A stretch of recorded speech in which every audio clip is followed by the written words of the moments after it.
나의 여정은 내가 기대했던 방식대로 시작되지 않았다. 목요일 브이오와 금요일. 나는 부산에서 열리는 세미나에 참석할 예정이었지만 평소와 같은 따뜻한 작별 인사는 없었다. 아내 현주는 보통 내가 떠날 때 기억에 남을 만한 배웅을 하기 위해 반차를 내곤 했지만 이번에는 출근 전 서둘러 가벼운 작별 키스만 남겼을 뿐이었다. 내 소개를 하자면 내 이름은 민수다. 올해 49세로 현주와 24년째 행복한 결혼 생활을 이어오고 있으며 우리에게는 22살인 아들 준우와 이제 막 20살이 된 딸 지혜가 있다. 나의 여정은 오후 3시에 시작되었다. 나는 회사를 나섰다. 일을 마치고 공항으로 향했다. 나는 항상 비행기 시간에 늦어 초조해하는 것이 싫어. 오후 6시 비행기임에도 일찍 도착하는 것을 선호했다. 모든 것이 순조로웠고 나는 게이트 앞에 앉아 탑승 안내를 기다렸다. 하지만 이번에는 운이 따라주지 않았다. 기상 악화와 곧 들이닥칠 폭설로 인해 부산행 비행기가 지연된 것이다. 45분간의 기다림 끝에 마침내 비행기에 올랐다. 이륙 후 30분 정도 지났을 때 나는 기체가 왼쪽으로 약간 선회하는 것을 느꼈다. 처음에는 그저 사소한 항로 변경이라고 생각했다. 나는 마음을 다잡으려 했지만 우리가 회항해야 한다는 사실은 자명해졌다. 기장은 심한 눈보라 때문에 부산에 착륙할 수 없어 출발지로 돌아가야 한다고 안내했다. 안전하게 다시 지상으로 내려온 뒤 나는 내일 아침 계획을 수정하기 위해 항공사 카운터로 서둘러 달려갔다. 다행히 꼭 참석하고 싶었던 세미나는 놓치게 되었지만 다음 날 아침 비행기에 마지막 남은 좌석 하나를 예약할 수 있었다. 자리에 앉자 신락 같은 희망이 생겼지만 당장 세미나 장소로 갈 수는 없었다. 나는 연락처를 찾아 전화를 걸었다. 나는 지연 상황을 알리기 위해 부산 사무실로 전화를 걸었고 상사의 음성 사서함에 자세한 메시지를 남겼다. 불안한 마음을 안고 현주의 따뜻한 목소리를 듣고 싶어 집으로 전화를 걸었다. 하지만 충격적이게도 그녀는 전화를 받지 않았고 집은 어두컴컴했다. 집 앞에 그녀의 차도 보이지 않았다. 나는 짐을 차에 둔 채 조심스럽게 집 안으로 들어갔다. 거실에서 사람 목소리가 들려 깜짝 놀랐다. 확인해보니 텔레비전이 켜져 있었고 그것은 나를 불길한 결론으로 이끌었다. 현주는 퇴근 후 집에 왔던 것이 분명했다. 나는 분명히 텔레비전을 끄고 나간 기억이 생생했기 때문이다. 떠나기 전 텔레비전을 껐기에 그녀의 흔적을 찾았지만 어디에도 없었다. 걱정스러운 마음에 그녀의 휴대전화로 전화를 걸었다. 마침내 연결된 그녀는 내가 어디 있느냐고 다정하게 물었다. 우리 결혼 생활 내내 익숙했던 그 질문에는 진심 어린 관심과 걱정이 서려 있는 듯했다. 그녀는 대답으로 지금 집에서 텔레비전을 보고 있다고 말했다. 그녀의 목소리를 듣자 긴 여정의 피로가 몰려왔다. 그 순간 나의 유일한 바람은 비행기 지연에도 불구하고 아내 곁에서 위안을 얻고 단 몇 시간이라도 따뜻한 품 안에서 친밀한 순간을 나누는 것이었다. 나는 내 침대의 안락함 속에서 뜻밖의 즐거운 시간을 보낼 수 있다는 희망을 품었지만 집에 돌아온 지 단 30초 만에 그 안도감은 깊은 불안감으로 바뀌었다. 24년 동안 사랑과 신뢰를 나누어 온 사랑하는 아내의 따뜻한 품을 기대하는 대신 나는 거짓말과 기만이라는 충격적인 진실과 마주해야 했다. 그것은 나를 얼어붙게 만들고 혼란에 빠뜨린 예기치 못한 충격이었다. 나는 그녀가 정말로 나를 배신한 것인지, 그리고 왜 그랬는지 자문하지 않을 수 없었다. 어떤 논리적인 설명도 불가능해 보였다. 그녀가 직장 동료들과 있든 식당에 있든 이 기만에 대한 설명이 필요했다. 현주가 아직 거기 있느냐고 걱정스럽게 묻는 소리가 들릴 때까지 나는 꽤 오랫동안 침묵했던 모양이다. 나는 정신을 차리고 낮은 목소리로 대답했다. 응, 미안. 방금 김포공항에 내렸어. 이제 가봐야 해. 무거운 마음으로 나는 갑작스럽게 전화를 끊었다. 전화가 다시 울렸지만 이번에는 받지 않았다. 혼란스러운 생각을 정리할 정적이 필요했다. 적막과 공허함에 둘러싸여 소파에 앉아 있자니 마비된 듯한 기분이 나를 덮쳤다. 질문은 꼬리에 꼬리를 물었다. 나는 계속 생각했다. 왜 현주가 나를 속였을까? 어쩌면 이 거짓말 뒤에 합리적인 설명이 있을지도 모른다. 나를 위한 깜짝 이벤트를 준비 중일지도. 생각해보니 나 역시 4년 전 우리 결혼 20주년을 위해 일련의 속임수를 썼던 기억이 났다. 나는 비밀리에 단둘만의 크루즈 여행을 준비했고 그녀의 상사와 부모님까지 계획에 끌어들여 거대한 기만의 그물을 짰었다. 혼란스러운 와중에 그때의 기억이 떠올랐다. 하지만 결코 받아들이고 싶지 않은 끈질긴 생각이 머릿속을 파고들었다. 그것은 우리에게는 절대로 일어날 수 없는 일이라는 부정이었다. 내가 이런 상황에 처한다는 것은 상상조차 할 수 없는 일이었다.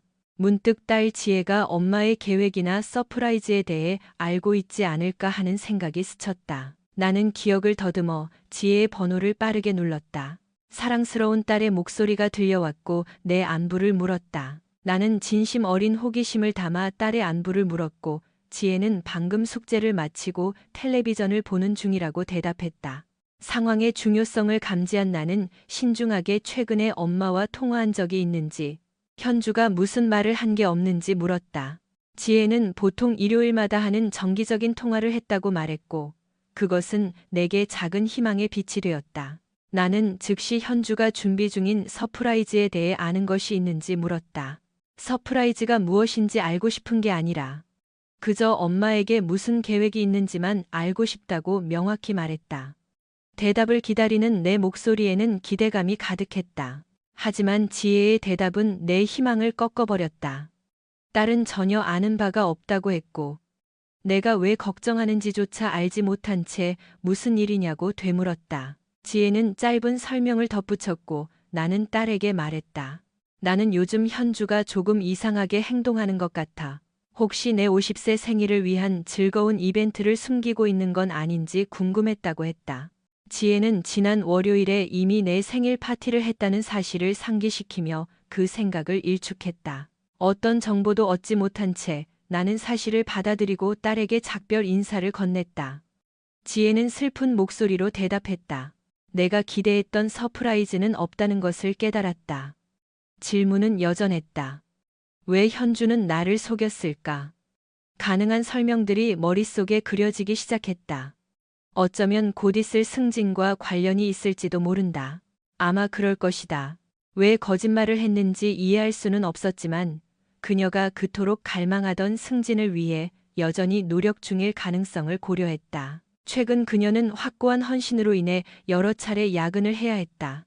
하지만 현주도 마음 깊은 곳에서는 그 어떤 승진도 우리가 함께 잃어버린 시간의 가치를 보상할 수 없다는 것을 알고 있었다. 그녀는 우리가 더 많은 시간을 함께 보낼 수 있도록 근무 시간을 줄여달라는 나의 요청이 정당하다는 것을 이해하고 있었다. 아이러니하게도 나는 우리 20주년을 몇 달 앞두고 승진을 거절했던 중요한 결정을 떠올렸다. 벌써 5년 전의 일이다. 나는 회사의 재무부사장직 제안을 받고 흥분했었지만 그 자리는 이사회를 위해 서울 본사로 자주 출장을 가야 했고 전국 각지의 공장을 방문해야 하는 자리였다. 처음에는 그 제안에 들떴지만 현주는 곧 나를 의심하게 만들었고 내 결정을 재고하게 했다. 비슷한 직책을 맡은 지 2년 만에 이혼한 동료의 사례는 무시할 수 없는 경고였다. 경제적인 성공은 내 노력에 대한 보상이겠지만 나는 그 어려움을 이겨냈었다. 그 자리는 고독과 고통이라는 대가를 치르게 했을 것이고 특히 우리 아이들이 남은 학업 기간 동안 여전히 지도와 지원이 필요하다는 현실을 고려해야 했다. 현주가 이 책임을 혼자 짊어지고 싶어하지 않는 것은 당연했다. 그 주 내내 우리는 승진을 수락했을 때 닥칠 잠재적 결과에 대해 심도 있는 대화를 나누었다. 점차 나는 내 인생에서 정말 중요한 것들, 즉 아내와 아이들을 잃기 직전이라는 사실을 깨달았다. 정신이 맑아진 나는 가족에 대한 헌신이 그 무엇보다 중요하다는 것을 깨닫고 승진을 거절하겠다는 진심 어린 결정을 내렸다. 현주가 승진을 위해 매진하던 지난 몇 달간 물질적인 성공은 꽤나 고달픈 것이었다. 아이들이 대학에 진학하고 집에 우리 둘만 남게 된 이후로 나는 내 경력 발전에 대해 의구심을 갖게 되었다. 현주는 승진이 더 많은 출장 정도의 최소한의 영향만 주며 가능할 것이라고 생각했지만 나는 내가 감수해야 할 수많은 시간의 야근이 걱정되었다. 평일 하루에 아내를 고작 한두 시간밖에 볼 수 없다는 사실은 나를 불만족스럽게 만들었고 함께하는 짧은 순간들은 충분한 충족감을 주지 못했다. 함께 보내는 질적인 시간의 부족은 내 마음을 짓눌렀고 우리 사이의 친밀감이 줄어든 것을 느끼지 않을 수 없었다. 현주는 점점 일에 빠져들어 토요일과 일요일조차 사무실에서 보냈다. 집에 돌아오면 피로가 그녀를 덮쳤고 다른 어떤 것을 위한 에너지도 남아있지 않았다. 우리가 마지막으로 가까이 지냈던 것이 언제인지 기억조차 나지 않을 정도로 오래되었다. 3주 전이었는지, 한 달 전이었는지, 구체적인 기억들은 슬픈 안개 속으로 사라져갔다. 나이가 우리 신체적 유대감의 감소에 영향을 미쳤음을 인정하면서도 그 슬픔을 무시하기는 어려웠다. 우리가 나누었던 성생활의 부재로 인해 전화통화 중 그녀가 보여준 기만은 나의 걱정에 대한 대화를 피하고 업무라는 핑계 뒤로 숨으려는 시도였을지도 모른다. 하지만 공평하게 말하자면 나 역시 출장 중이었고 때로는 야근을 해야 했다. 동시에 진실을 찾을 수 있는 간단한 방법이 있었다. 나는 확인을 위해 현주가 다니는 대한에드 광고 회사로 직접 전화를 걸기로 했다. 뜻밖에도 그녀의 동료인 박재혁 대리가 전화를 받았다. 나는 당황했지만 빠르게 평정을 되찾았다. 나는 현주의 목소리를 기대했기에 내 별명을 부르며 인사를 건넸지만 그의 반응은 나를 당혹스럽게 했다. 그는 내가 현주와 함께 휴가를 떠난 줄 알고 있었기 때문이다. 그의 말에 나는 충격과 혼란에 빠졌고 그날 밤 무언가 잘못되었다는 것이 확실해졌다. 나는 예상치 못한 상황들의 소용돌이에 빠졌고 내가 가기로 되어 있었다는 그 휴가에 대해 물었다. 그 후 나는 재빨리 평정심을 되찾고 방에서 미안하다며 번호를 잘못 눌렀다는 변명을 늘어놓았다. 그는 전혀 의심하지 않는 듯 나를 안심시켰다. 나는 현주가 대신 근무해주고 야근해준 대가로 그에게 점심을 빚졌다는 말을 꺼냈고 그는 밤 9시가 넘도록 아직 사무실이라며 투덜거렸다. 말을 마친 뒤 그는 대화를 끝내고 전화를 끊었다. 점차 진실이 명확해졌다. 현주는 회사에 가지 않았고 실제로 직장에 부재 중이었다. 재혁의 말에 따르면 그녀는 주말까지 휴가를 낸 상태였다. 공포가 천천히 내 마음을 파고들었고 두려움이 엄습하자 나를 옥죄었다. 현주는 어디에 있는가? 도대체 무슨 일이 벌어지고 있는 것인가? 그녀는 무언가. 기분 나쁜 예감이 은밀하게 내 마음을 지배했다. 아니, 그럴 리가 없다. 나는 항상 사람들에게서 최선의 모습을 보려 노력했고 긍정적인 태도를 유지하며 각자가 가진 본연의 선함을 소중히 여겨왔다. 하지만 이제 나의 의지와는 상관없이 최악의 시나리오를 떠올리기 시작했다. 이것이 정말 일어나고 있는 일인가? 현주가 나를 이렇게 배신할 수 있을까? 그녀가 동생 현아와 함께 있을지도 모른다는 생각이 무의식 중에 스쳐 지나갔다. 시간이 흐르면서 우리는 현아와 그녀의 전남편 진호와 거리를 두게 되었다. 예전에는 끈끈한 우정으로 묶여 무척이나 가깝게 지내던 사이였다. 우리의 삶이 공유된 경험이라는 아름다운 융단처럼 얽혀 있을 때 그 유대감은 정말 강했다.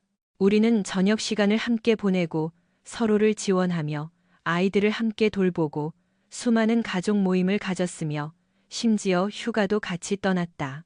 하지만 내가 심한 두통으로 집에 돌아온 어느 운명적인 날 모든 것이 바뀌었다. 고통을 줄이기 위해 타이레놀 몇 알을 먹고 소파에 누워 있었다. 30분 후 현주와 현아가 쇼핑을 마치고 돌아와 나를 알아차리지 못한 채 활기차게 수다를 떨었다. 나는 소파에 계속 누워 있었고 갑자기 현아가 말을 시작했다. 현아는 현주에게 마트에 새로 온 매니저를 본 적이 있느냐고 물었고 나는 숨을 죽인 채 현주의 대답을 기다리며 심장이 요동쳤다. 현주는 침착하게 그 남자가 귀엽다고 생각하며 그가 자신에게 미소 지었다는 것을 인정했다. 그러더니 불편한 기색으로 어제 그 남자의 차 뒷좌석에서 만난 뒤에 미소 짓는 게 더 나았을 텐데라고 덧붙였다. 현아는 당당하게 선언했고 놀랍게도 내 아내는 동생의 행동에 동조하지 않으며 현아에게 그러다 들키면 좋은 남편을 잃을 위험이 있다고 경고했다. 현아는 전혀 굴하지 않고 대꾸했다. 현아는 현주에게 자신은 항상 말조심을 한다고 자신있게 안심시킨 뒤 서둘러 떠났고 나는 망연자실한 상태로 남겨졌다. 정직과 성실을 소중히 여기는 사람으로서 나는 이 진실의 무게를 짊어진 채 올바른 행동 방향이 무엇인지 확신하지 못해 괴로워했다. 나는 갈림길에 서 있었다. 한 가지 분명한 것은 진호가 진실을 알 권리가 있다는 것이었다. 현아의 배신을 듣는 것은 분명 그를 무너뜨릴 일이었고 그 생각은 내 마음을 무겁게 짓눌렀다. 나는 진호가 그녀의 배신을 알게 되면 주저없이 현아를 집에서 쫓아낼 것임을 알고 있었다. 나는 이 잠재적 진실의 짐을 지고 있었다. 그 일이 그들의 결혼 생활을 파탄나게 할 것인가? 내가 정말 그런 엄청난 변화의 원인이 되고 싶은가? 최종 결정을 내리기 전 아내가 아이들과 함께 집으로 돌아왔고 그녀가 동생의 행동에 찬성하지 않는다는 사실에 안도감을 느꼈다. 나는 그날 밤 우리가 더 깊이 상의할 수 있을 때까지 결정을 미루기로 했다. 잠자리에 들 준비를 하며 나는 그녀의 조언을 구하며 이 문제를 꺼냈다. 나는 신중하게 상황을 설명하기 시작했고 우리 주변에서 외도 사실을 발견했다는 소식을 공유했다. 그녀의 초기 표정은 진지하게 내가 어떻게 해야 할지 그리고 외도한 사람에게 화를 내며 대면하는 것이 적절한 반응인지 묻자 그녀는 확신이 없는 듯했다. 현주는 그 상황을 둘러싼 환경을 꼼꼼히 따져보는 시간을 가졌고 구체적인 상황에 따라 다를 수 있으며 고려해야 할 요소가 많다고 천천히 제안했다. 더 명확한 답을 얻기 위해 나는 가상의 상황을 제시하며 토론을 이어갔다. 우리 친구 진호에 대해 물으며 만약 그가 바람을 피우고 술집에서 여자와 노닥거린다면 우리가 못 본 척해야 하는지 물었다. 나는 그녀를 더 깊이 이해하고 싶었다. 나의 관점에서 볼 때 가능한 행동 방향을 고려하는 동안 상황의 무게감이 공기 중에 감도는 듯했다. 갑자기 현주가 침대에서 일어나 앉아 휴대전화를 꽉 쥐며 분노를 표출했다. 그녀는 즉시 행동해야 한다는 압박감을 느끼는 듯했고 현아에게 배신 행위에 대해 알렸다. 본능적으로 나는 그녀의 휴대전화를 부드럽게 뺐으며 이 상황은 내 책임이니 내가 처리하겠다고 말했다. 현주는 우리 결정의 정당성에 의문을 제기하며 무슨 일이 일어나고 있는지 물었다. 나는 확신에 찬 목소리로 대답하며 그녀를 안심시켰다. 그리고 현아가 그 배신자를 집에서 쫓아내기를 바랐다. 현주는 결연한 눈빛으로 나를 바라보며 우리가 그를 우리 집에 머물게 하지 않을 것임을 확인시켜 주었다. 그녀는 그가 스스로 머물 곳을 찾을 수 있을 것이며 자신의 집에 배신자를 들일 수는 없다고 단호하게 선언했다. 다행히 상황은 내게 유리하게 돌아갔고 진호가 전화를 받았다. 나는 무거운 한숨으로 시작하며 그를 사랑하는 매제라고 불렀다. 진호는 약간의 유머를 섞어 자신이 유일한 매제이니 당연히 사랑받는 매제일 수밖에 없다고 대답했다. 그는 무슨 중요한 일로 전화를 했느냐고 물었다. 심호흡을 한 뒤 나는 조심스럽게 대화를 엿들었다는 사실을 알리고 공유하고 싶지 않은 끔찍한 소식이 있다고 경고했다. 나는 그에게 그의 아내가 불충실했으며 어제 그를 배신했다고 말했다. 진호가 이 충격적인 사실을 받아들이는 동안 전화기 너머로 긴 침묵이 흘렀다. 마침내 그는 믿기지 않는다는 듯 거의 들리지 않는 목소리로 입을 열었다. 그는 의구심을 표하며 정말 자신의 현아에 대한 이야기가 맞는지 물었다. 나는 그녀의 입에서 직접 들었다고 확인해주며 자세히 설명했다. 그것은 마치 아무런 후회도 없는 자랑 같았다고 말하며 위로를 전했다. 나는 지지를 약속했고 우리가 항상 그와 아이들 곁에 있겠다고 말했다. 진호는 나를 안심시킨 뒤 전화를 끊었다. 현주는 눈에 눈물이 고인 채 슬픈 표정으로 나를 바라보았다. 그녀는 내가 자랑스럽다며 포옹을 청했다. 길을 잃은 듯한 두려움 속에서 나는 그녀를 안아주며 혼란스러운 마음을 달래주었다. 잠시 안정을 찾은 뒤 나는 그들이 심리 상담을 고려해야 할지 물었다. 그들의 다음 행보가 궁금해졌고 현주는 졸음 섞인 목소리로 피곤하게 중얼거렸다. 나는 심리치료가 무엇을 바꿀 수 있을지 의구심을 표하며 한 번 길을 잃은 사람은 다시 그럴 경향이 있다는 말을 덧붙였다. 나는 그녀의 판단에 조용히 동의했다. 전화벨 소리가 나를 잠에서 깨웠고 나는 현주를 방해하지 않으려 멍한 상태로 전화를 받았다. 현아의 분노 섞인 목소리가 내 귀를 때리며 내가 진호에게 무슨 말을 했는지 따져 물었다. 나는 차분하게 현아에게 응대하며 진호에게 진실을 말했노라고 정직함의 중요성을 강조했다.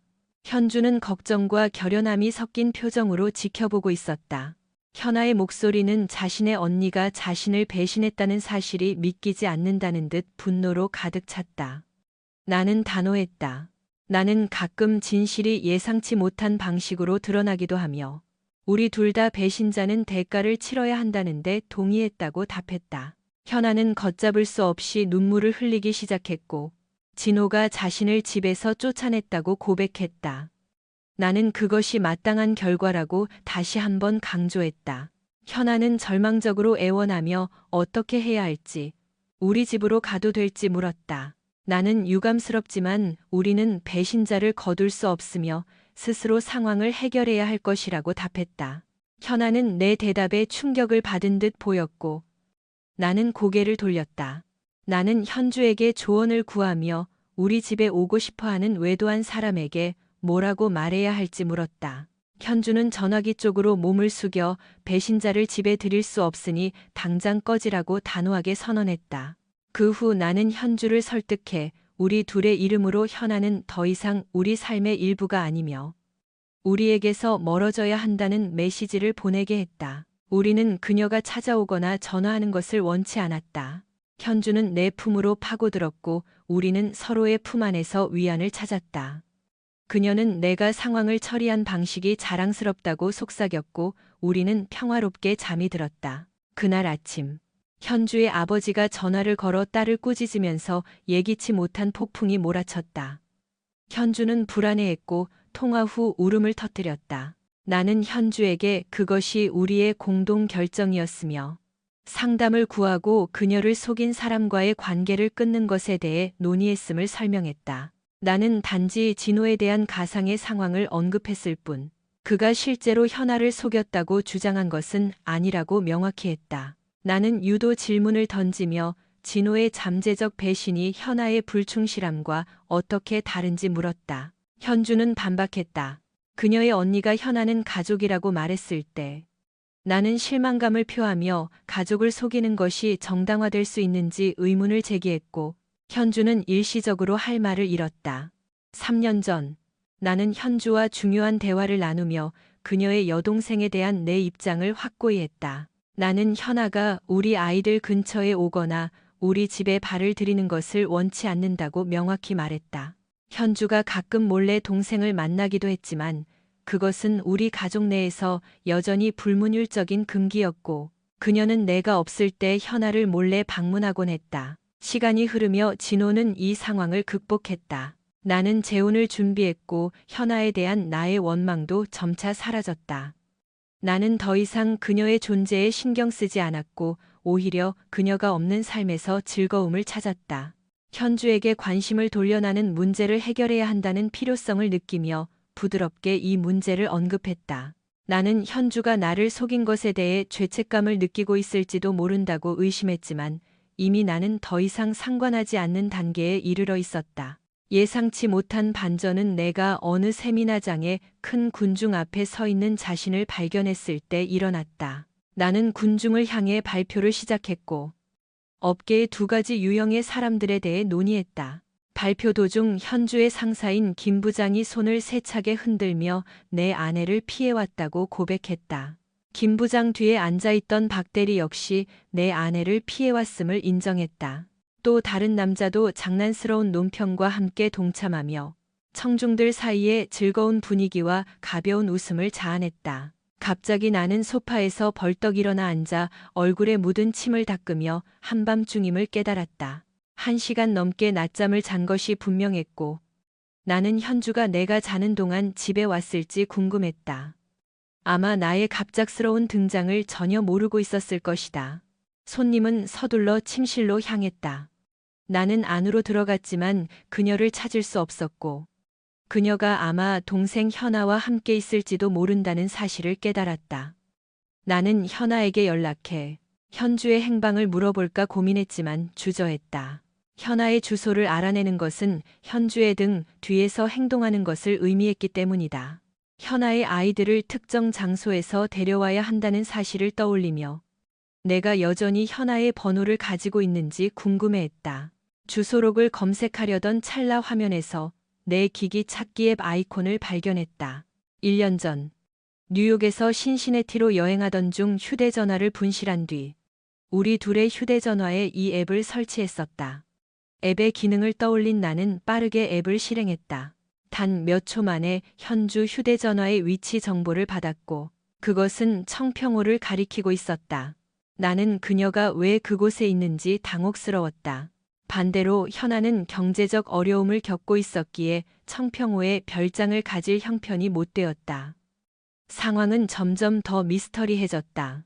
청평호는 고급 주거 단지로 유명하며 별장 가격이 우리의 소박한 집값과는 비교도 안 될 만큼 비싼 곳이었다. 구글어스를 사용해 나는 현주의 정확한 위치를 꼼꼼히 확인했다. 놀랍게도 그녀는 거대한 석조벽으로 둘러싸인 독점적인 대저택 단지에 있었다. 이 발견은 나를 혼란에 빠뜨렸다. 현주가 그런 호화로운 백만장자들의 영지에서 무엇을 하고 있단 말인가? 청평호와 우리 동네 사이의 거리는 차로 1시간 거리였지만 진실을 밝히려는 결심이 나를 앞으로 나아가게 했다. 동시에 나는 그녀와의 직접적인 대화가 그것이 부정직이나 회피로 이어질 수 있음을 깨달았다. 대화를 시작하기 전에 부인할 수 없는 증거를 수집하는 것이 필수적이었다. 주저함과 격렬한 감정에 휩싸였음에도 나는 서둘러 청평호로 향하며 현주가 잘못된 행동을 할 가능성을 애써 외면해온 자신을 자책했다.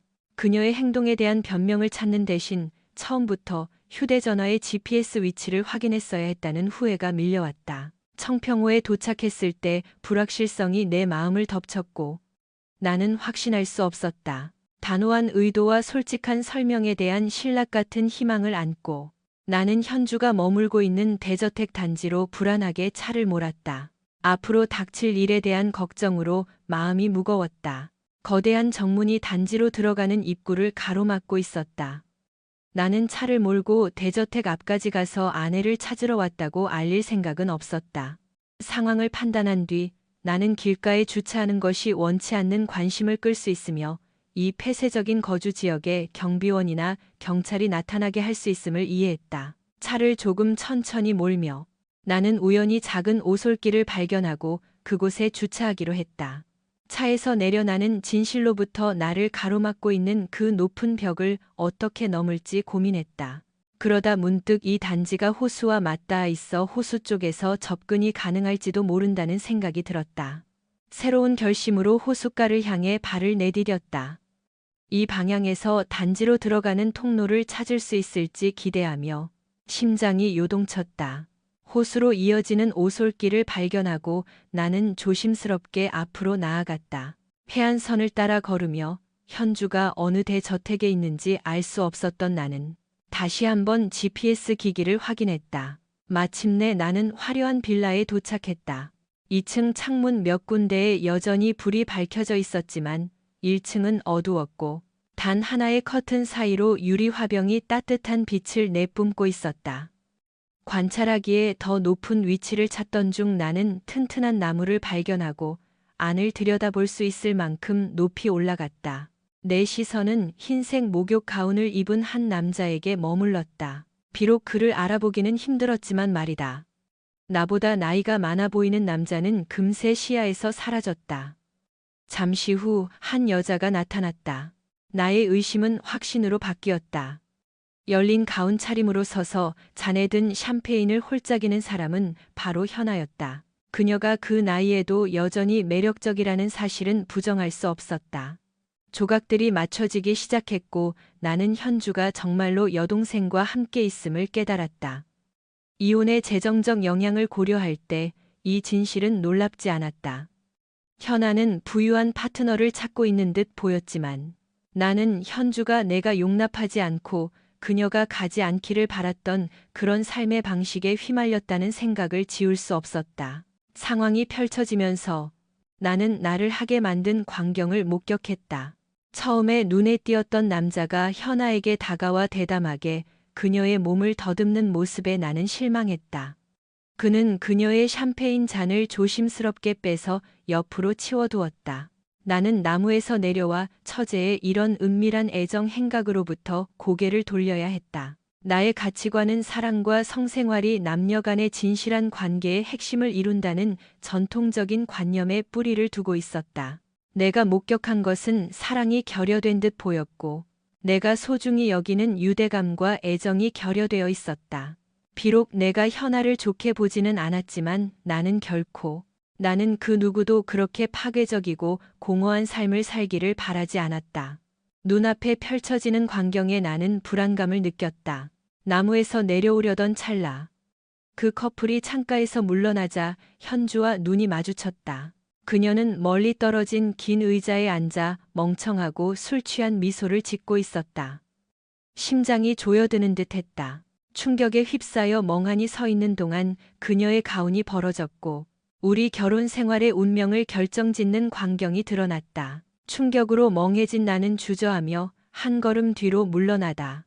균형을 잃고 나뭇가지에서 떨어졌다. 다행히 충격을 줄이며 착지했고 나는 운 좋게 가벼운 부상만 입고 목숨을 건졌지만 며칠 뒤 일어섰을 때 내가 목격한 일들의 무게로 인해 노인이 된 듯한 기분을 느꼈다. 나는 좀비처럼 정처 없이 헤매기 시작했고 황폐해진 세상 속을 표류했다. 차로 터벅터벅 걸어가는 동안 눈에서 눈물이 차올랐다. 나를 괴롭히는 그 깊은 고통이 투영된 눈물이었다. 나를 아프게 한 것은 나무에서 떨어진 사고가 아니라 사랑하는 사람과의 이별이라는 감정적 상실이었다. 그 고통스러운 순간들 속에서 나는 집에 침입해 문을 부수고 들어가 상황을 대면할까 하는 생각도 잠시 스쳤다. 하지만 무단 침입과 폭행으로 인한 수년간의 징역형이라는 가혹한 현실이 그 욕망을 금세 잠재웠다. 밤의 어둠 속에서 홀로 생각에 잠기자 격렬한 감정의 폭풍이 내 안에서 일어났다. 더 이상 부정이라는 막은 나를 냉혹한 진실로부터 보호해주지 못했고 나는 깊은 슬픔과 타오르는 분노와 싸웠다. 하지만 나는 그 분노가 나를 집어삼키게 두는 것이 얼마나 위험한지 깨달았고 그것이 내 삶을 더욱 망칠 뿐이라는 사실을 이해했다. 마음 깊은 곳에서 나는 아무리 화가 나더라도 현주에게 물리적인 해를 가하는 일은 결코 하지 않을 것임을 알고 있었다. 상황이 전개되면서 나는 여러 선택지를 고민했다. 가장 간단한 선택은 집으로 돌아가 짐을 챙겨 그녀를 떠나는 것이었다. 우리가 유책 배우자 증명 없이도 이혼이 가능한 지역에 살고 각자의 소득이 있으며 부양할 자녀가 없다면 이혼 과정은 순조로울 수 있었다. 우리는 재산을 균등하게 나누고 각자의 길을 가면 그만이었다. 하지만 이 단순한 길에도 불구하고 내 안의 한 부분은 정의와 복수를 갈망했다. 대담한 생각이 내 마음을 사로잡았고 나는 주저없이 기회를 잡기로 결정했다. 상황이 어떻게 흘러갈지 지켜보며 내 손은 꽉 쥐어졌다. 나는 휴대전화를 꽉 쥐고 현주의 번호를 눌렀다. 그녀가 전화를 받지 않아 음성 사서함으로 연결될 것임을 짐작했다. 나는 그녀가 혹시라도 음성 메시지를 즉시 확인하기를 바랐다. 안녕, 여보. 나는 자동응답기 녹음기에 큰 소리로 말을 시작했다. 집 전화를 안 받아서 휴대전화로 걸었어. 몇 분 뒤에 문 쪽에서 내 열쇠 소리가 들려도 놀라지 말라고 알려주려고. 폭설로 인한 비행기 지연과 불확실한 도착 시간의 혼란 속에서 나는 현주에게 메시지를 남겼다. 그것은 혼란스러운 밤이었다. 나는 우리가 처한 어려움을 설명했다. 우리 비행기는 시카고로 회항했지만 마침내 집으로 향하는 길이라고 했다. 그들은 정확한 착륙 시간을 확정할 수 없었지만 나는 30분 정도면 집에 도착할 것이라고 예상했다. 그러고 나서 나는 작별 인사를 하고 전화를 끊었다. 현주가 새 음성 메시지 알림을 받을 것임을 알고 있었다. 호기심과 불안이 분명 그녀를 밤늦도록 괴롭힐 것이었다.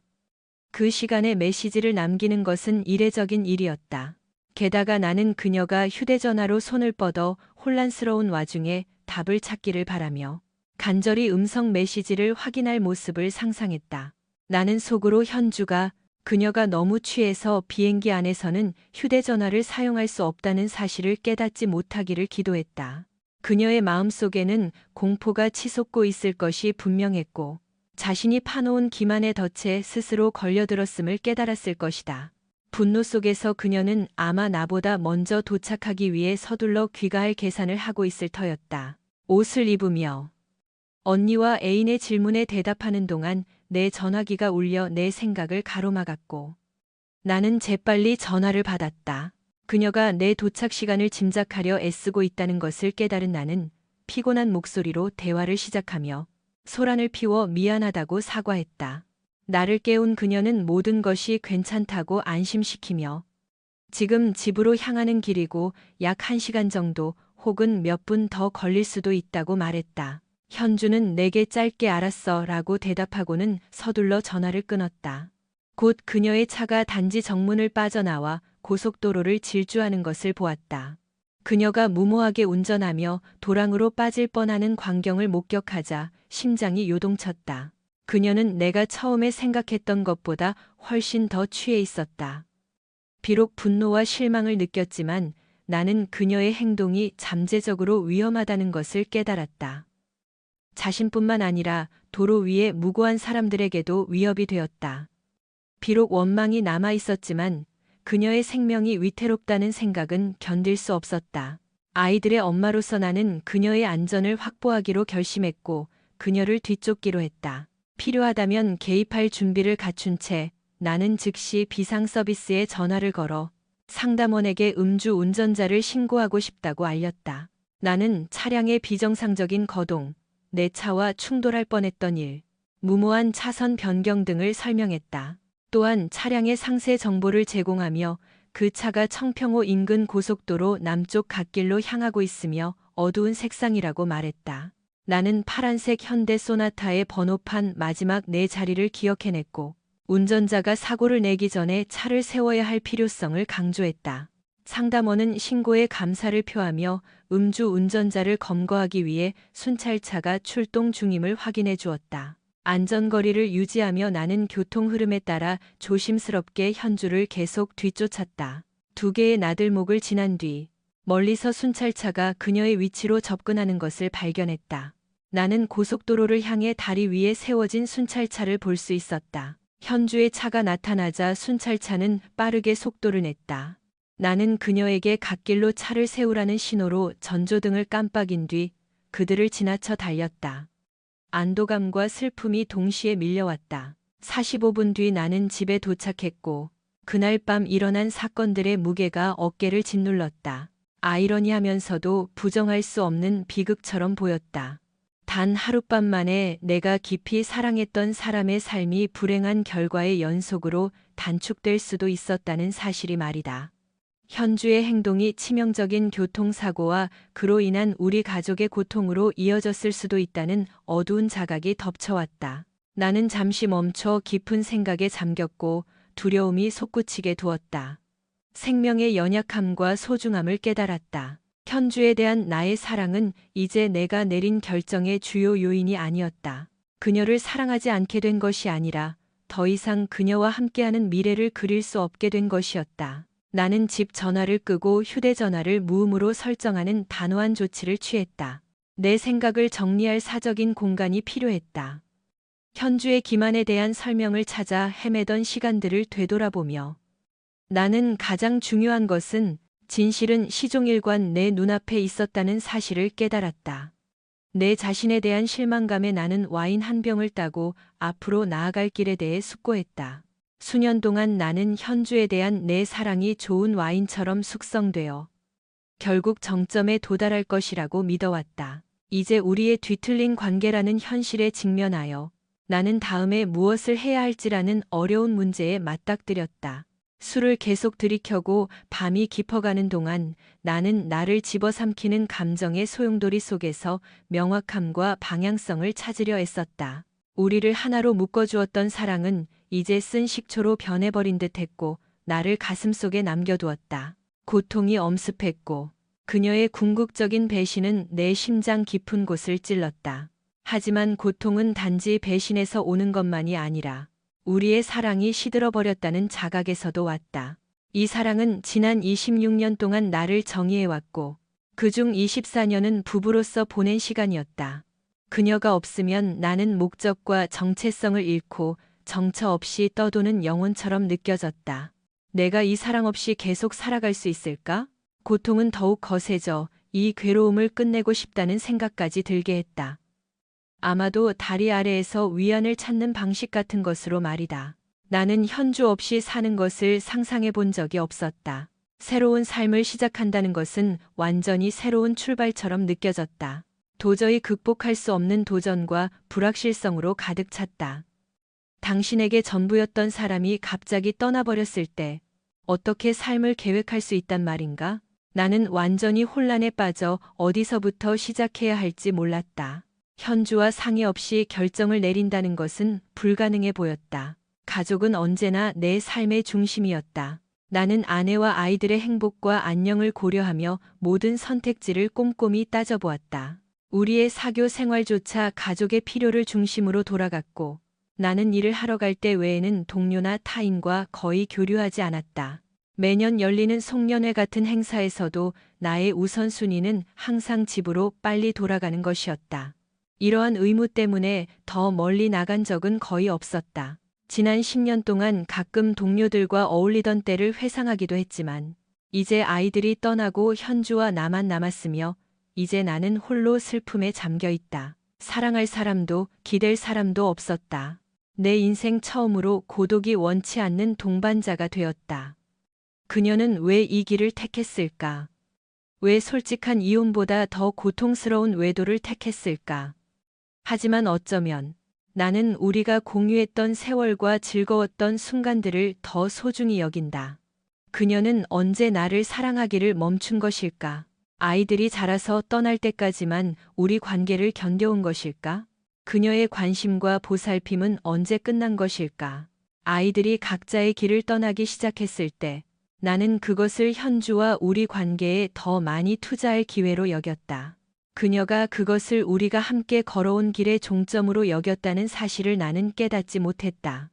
나는 낯선 사람이 그녀의 삶에 상주하는 존재가 된 것을 목격했다. 그것은 그들이 서로 편안함을 느낀다는 뜻이었고 어쩌면 기만이 우리 관계 속으로 손쉽게 스며들었음을 보여주었다. 현주와 그녀의 애인이 나를 버리고 나를 고독과 애정 결핍 속에 남겨둔 사실은 우리가 더 이상 부부가 아니라는 점을 분명히 했다. 절망 속에서 나의 고통은 삶의 끈이 되었다. 그것은 내가 잃어버린 것들, 우리가 공유한 아름다운 순간들, 그리고 무엇보다도 소중한 아이들의 존재에 대한 뼈아픈 상기였다. 그 어두운 순간에 아이들은 희미한 희망의 빛을 밝히는 구원자가 되었다. 나의 자존감은 절망의 심연에서 스스로 빠져나올 힘조차 없을 정도로 곤두박질 쳤다. 아이들이 나를 구하러 와주었고 그들을 생각하는 것만으로도 충분했다. 자기 방어 본능에 대한 신락 같은 희망 속에서 곧 준우와 지혜도 각자 독립적인 여정을 시작하고 자신의 가정을 꾸릴 것이다. 다가올 슬픔의 파도로부터 나를 보호하기 위해 나는 모든 것으로부터 거리를 두어야 한다는 것을 깨달았다. 그것은 쉬운 일이 아니었지만 고통으로 가득 찼다. 나는 현주에 대한 기억과 그녀에 대한 사랑을 항상 간직하겠지만 다른 남자와 함께 있는 그녀의 모습 또한 기억할 것임을 이해했다. 나는 이 상황에서 벗어나야 했다. 평생 나는 소박한 기대에 만족하며 살아왔다. 부모님이 부유하지는 않았지만 나는 사랑이 넘치는 가정에서 자란 행운아였다. 물질적인 부는 이제 그 애정에 비하면 보잘것없어 보였다. 내가 가진 모든 것을 되돌아보니 옷가지와 차 한 대, 그리고 노트북이 챙겨야 할 전부였다. 그 생각을 하면 할수록 이 상황을 벗어날 길은 더 명확해졌다. 나는 짐을 싸서 흔적도 없이 사라지기로 결심했다. 더 이상 그 여자를 보고 싶지 않았다. 한때 내 우주의 중심이었던 그녀를 보는 것만으로도 상실의 고통과 내 안의 영구적인 통증이 되살아날 것이었다. 새로운 결심으로 나는 자리에서 일어났다. 단호하게 행동할 준비가 되었다. 나는 서둘러 몇 개의 가방에 짐을 쌌고 30분밖에 걸리지 않았다. 곧 짐을 차에 실었다. 포장을 마쳤을 때 새벽 6시가 다 되어가고 있었다. 피곤했지만 결연한 마음으로 나는 잠시 눈을 붙이기로 했다. 현주가 늦은 아침까지도 술 기운에 빠져 있을 것이라 확신했다. 내가 문을 닫았을 때 삶을 새로 시작한다는 생각이 내 마음을 가득 채웠다. 오전 9시에 휴대전화 알람 소리에 잠에서 깼다. 지체 없이 나는 변호사와 긴급 회의를 예약했다. 그 후 과거의 잔재를 씻어내는 상징적인 의미로 샤워를 했다. 무거운 마음으로 결혼 반지를 빼서 전화기 옆 테이블 위에 정중히 놓았다. 이 마지막 행동은 내 인생의 새로운 장, 개인적인 자유와 행복을 찾는 여정의 시작을 알리는 것이었다. 나는 편지를 통해 나의 실망감을 표현하기로 하는 가슴 아픈 결정을 내렸다. 수신이는 현주, 우리 대화가 비록 무겁고 듣기 힘들어졌지만 나는 여전히 내 감정을 표현할 필요를 느낀다. 현주, 당신이 당신 동생이 걸어갔던 방탕하고 고독한 길을 그대로 따르고 있다는 사실을 깨닫고 깊은 슬픔을 느꼈다. 어쩌면 그것은 유전적인 특징이자 슬픈 유산일지도 모른다. 당신이 이 글을 읽을 때쯤이면 나는 당신의 삶에서 완전히 떠나 있을 것이고 우리는 결코 다시 만나는 일이 없을 것이다. 당신의 배신은 상상할 수 없는 고통을 주었다. 나의 고통이 얼마나 컸는지 아는가? 사라지지 않는 고통 속에서도 나는 우리가 함께 보낸 24년의 행복과 당신이 낳아준 2명의 소중한 아이들에게 감사한다. 공정하고 정직하려 노력하며 나는 짧은 작별 인사를 건넨다. 당신이 곧 사랑하는 사람의 품으로 돌아가 우리의 깨진 가정을 뒤로하기를 바란다. 나는 당신이 줄 수 없는 정의를 갈망한다. 당신의 타락한 모험이 당신에게 만족감을 주었는지 아니면 당신의 행동에 대한 어떤 복수를 가져다 주었는지 모르겠다. 당신과 함께 있는 그 남자는 저택의 웅장함으로 보아 분명 매우 부유하겠지. 나는 더 이상 당신을 만나거나 대화하고 싶지 않으며 우리는 더 이상 논의할 것이 없다. 우리 변호사가 필요한 모든 절차를 처리할 것이며 당신이 이혼 서류에 신속히 서명하기를 요구한다. 우리가 헤어지는 이유는 중요하지 않다. 오전 10시 나는 은행에 가서 공동 신용카드 부채를 책임감 있게 정리하고 신속하게 계좌를 폐쇄했다. 즉시 행동에 옮겨 나는 은행으로 가서 우리의 모든 저축액과 유가증권에 대한 현금 영수증을 받았다. 또한 향후 2개월 동안 주택담보대출금과 공과금을 낼 수 있을 만큼의 돈만 당좌 예금 계좌에 남겨두었다. 독립을 향해 한 걸음 더 나아가며 나는 은행을 떠날 때 공동 계좌에서 내 이름을 뺐다. 내 손에는 약 3억 원 상당의 수표가 들려 있었다. 정오가 되기 전 나는 회사에 들러 상사를 놀라게 했다. 그는 내가 부산에 있는 줄 알았기 때문이다. 내가 사직과 즉각적인 이주 소식을 전하자 그의 놀라움은 더욱 커졌다. 우리의 관계는 일반적인 고용주와 피고용인의 관계를 넘어서는 특별한 의미가 있었다. 내 상사는 내가 승진을 거절했기에 현재의 위치를 지킬 수 있었고 초기에는 그 사실에 불만을 느끼기도 했지만 그는 내게 빚을 지고 있었다. 2년 전 그가 이혼할 때 나는 승진 거절 결정이 그의 상황 때문이었음을 설명했다. 그 이후로 우리의 관계는 전통적인 상사와 직원의 관계에서 동등한 파트너 관계로 발전했다. 그는 나의 사직 의사를 이해하며 기꺼이 수용하겠다고 말을 꺼냈다. 인사과를 통해 내 퇴직연금을 수표로 써주는 대신 그는 다른 제안을 했다. 그는 택시 사업 분야에서 새로 설립된 그들의 광학 부문에서 기회를 제안했다. 비록 급여는 현재 직위보다 낮겠지만 그곳은 적정한 가격의 주택 옵션이 있어 매력적인 가격에 괜찮은 숙소를 구할 수 있다는 사실이 알려져 있었다. 우리는 악수로 합의를 마쳤고 그는 내가 자발적으로 퇴사했음을 발표하기로 동의했다. 다음 단계는 변호사를 만나 현주와의 별거 결정을 설명하는 것이었다. 나는 변호사에게 이혼 서류를 그녀에게 보내고 우리 자산의 50%를 차지하는 집을 팔 수 있는 위임장을 그녀에게 주도록 지시했다. 가족의 절친한 친구이기도 한 내 변호사는 다른 대안을 고려해보라고 나를 설득하려 했지만 곧 나를 기다리는 중대한 변화들을 깨달았다. 자정쯤 되면 나는 아내 없이 다른 도시, 다른 지역에 있게 될 것이다. 오후가 되어 극심한 피로가 몰려오자 나는 쉴 곳을 찾았고 우연히 꽤 오래된 여관을 발견했다. 저녁 8시쯤 나는 이 목적을 위해 구입한 선불폰을 사용해 준우의 번호를 눌렀고 그것이 내 새 번호라고 설명했다. 준우는 내게 무슨 소식을 들었는지 물었다. 나와 엄마는 내가 전날 엄마의 외도 사실을 발견했음을 고백했다. 그는 실망과 걱정을 표하며 내가 어떻게 할 계획인지 물었다. 나는 모든 것을 처리했노라고. 짐을 쌌고 은행 계좌에 돈을 인출했으며 일을 그만두고 그녀와의 관계를 끝내기 위해 남쪽으로 이사할 준비를 하고 있다고 공유했다. 또한 그녀가 이번 주말에 이혼 서류를 받게 될 것이라고 덧붙였다. 준우는 지혜도 아는지 물었고 나는 아직 모른다고 답했다. 나는 그에게 계속 상황을 알릴 것을 약속했고 자주 전화하겠다고 확언했다. 우리는 사랑과 배려의 말을 나누었고 나는 그를 사랑하며 내 자신을 잘 돌보겠다고 안심시켰다. 통화를 마친 뒤 나는 지혜에게 연락했다. 대화는 깊은 슬픔으로 가득 찼다. 우리 아이들은 무거운 마음으로 엄마의 행동과 그것이 우리 가족에게 미친 영향에 대한 진실을 알게 되었다. 현아 이모가 우리 가족에게 미친 파괴적인 영향을 목격한 아이들은 나처럼 엄마가 어떻게 우리에게 그런 고통을 줄 수 있는지 이해하려 애썼다. 나는 현아가 여동생에게 그렇게 행동하도록 영향을 미쳤을 것이라고 확신했다.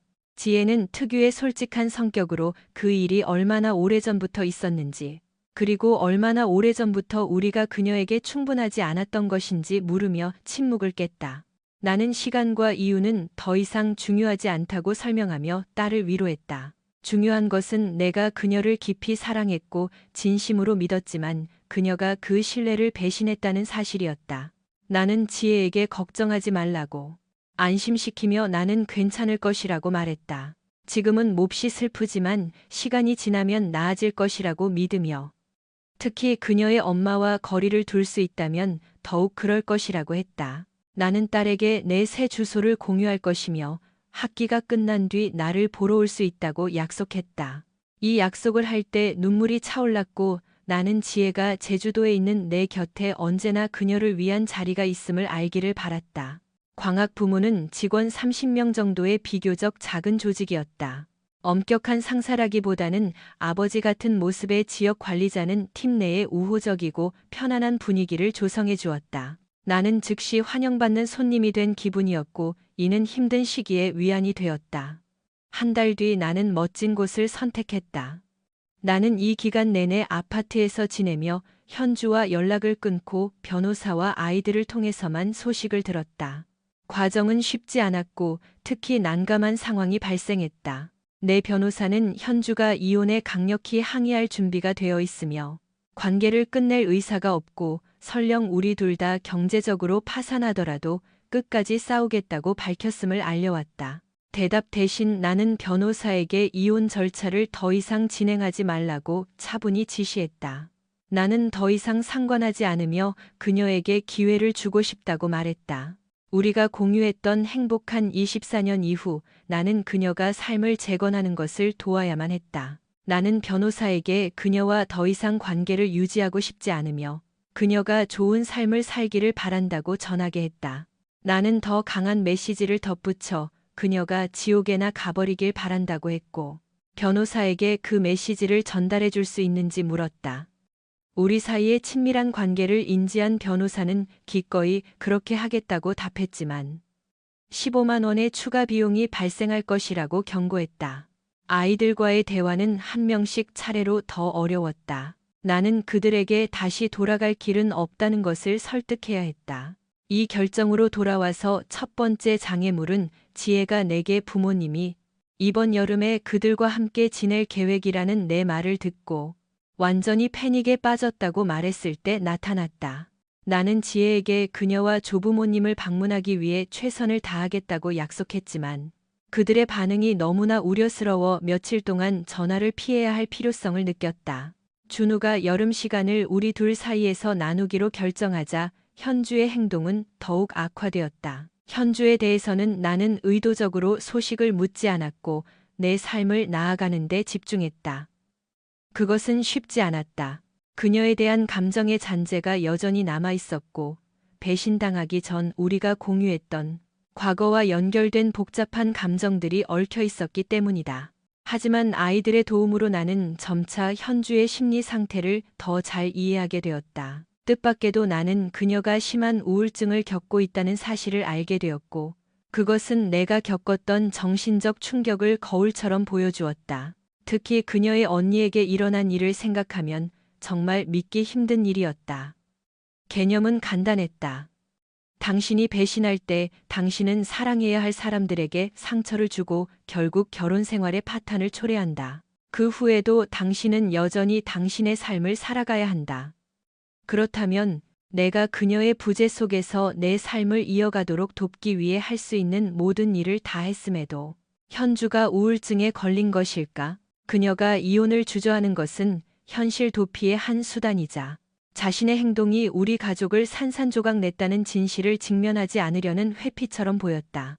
정말 무의미하지 않은가? 몇 시간 동안 나 자신도 현실을 부정했지만 그녀는 지난 2년 동안 부정 속에서 살아왔다. 비록 우리 아이들이 나와 정기적으로 소통하고 있다는 사실을 알고 있었음에도 말이다. 그녀는 아이들을 통해 자신의 행동에 대한 후회를 표현하는 수단으로 아이들을 이용했다. 그녀는 나에 대한 사랑을 증명하기 위해서라면 무엇이든 할 준비가 되어 있다고 나를 설득하려 했다. 비록 나는 아이들이 여전히 우리가 화해하기를 바라고 있다는 것을 이해했지만 결코 현주와 대화하는 것에는 동의할 수 없었다. 우리 사이의 지리적 거리 또한 아이들에게는 문제였다. 엄마와 나 사이에서 선택을 해야 했기 때문이다. 현주는 끊임없이 아이들로부터 내 행방을 찾아내려 했다. 그녀가 아는 것이라고는 내가 남쪽 지방 중 한 곳에 산다는 것뿐이었다. 내가 그녀를 떠난 지 거의 3년이 되었고 마침내 그녀는 내가 사는 곳을 찾아냈다. 어느 운명적인 날 일을 마치고 퇴근하던 중 나는 그녀가 사무실 근처를 서성이는 것을 보았다. 나는 그녀가 내가 살고 있는 도시를 어떻게 알아냈는지 도무지 이해할 수 없었다. 나는 최선을 다해 그 정보를 철저히 비밀로 유지했기 때문이다. 아이들에게 들은 바에 따르면 현주는 직접 대면하는 것만으로도 내 마음을 돌리기에 충분할 것이라고 굳게 믿고 있었지만 나는 그녀의 잘못된 인식을 빠르고 은밀하게 바로잡기로 결심했다. 나는 심장이 요동치는 것을 느끼며 옆문으로 몰래 빠져나와 유진에게 전화를 걸어 상황을 알렸다. 내 계획을 잘 알고 있던 나는 의도적으로 현주의 시야에 노출되어 그녀가 나를 뒤쫓도록 유도했다. 내가 주차장에 차를 세웠을 때 현주는 이미 나를 따라잡았다. 그녀를 따돌리기 위해 나는 잠시 도시 주변을 드라이브했다.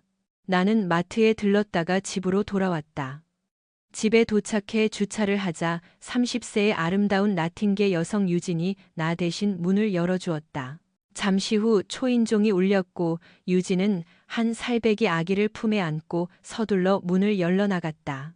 주방에 있던 나는 현주가 유진을 보고 놀라는 모습을 지켜보았다.